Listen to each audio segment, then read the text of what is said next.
महाराष्ट्रात महायुतीची सत्ता आली असून देवेंद्र फडणवीस हे पुन्हा मुख्यमंत्री व्हावेत आणि मुरबाडचे आमदार किसन कथोरे हे मंत्री व्हावेत यासाठी मुरबाडमध्ये भाजपा कार्यकर्त्यांनी श्रीरामाच्या मंदिरात महाआरती केली।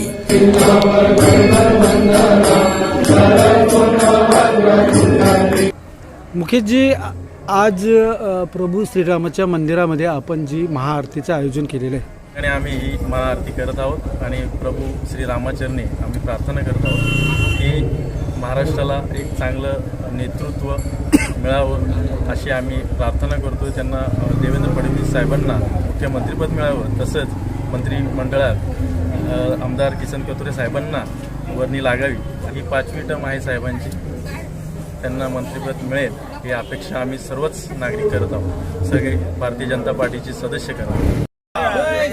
जय जय श्रीराम, जय जय श्रीराम। महाराष्ट्र राज्याचे उपमुख्यमंत्री देवेंद्रजी फडणवीस यांनी एक हाती सत्ता आणून एक विक्रमच केलेला आहे, म्हणून महाराष्ट्राचे मुख्यमंत्री म्हणून ते विराजमान झाले पाहिजेत अशी आम्ही देवाकडे मागणी मागणार आहे। कथोरे साहेब हे 5व्यांदा मुरबाड विधानसभेमध्ये आमदार झालेत, म्हणून ते सुद्धा मंत्री झाले पाहिजेत अशी आमची सर्वच मुरबाडकरांची इच्छा आहे। अस्मिता टीव्ही न्यूज, उमेद नव अस्तित्वाची।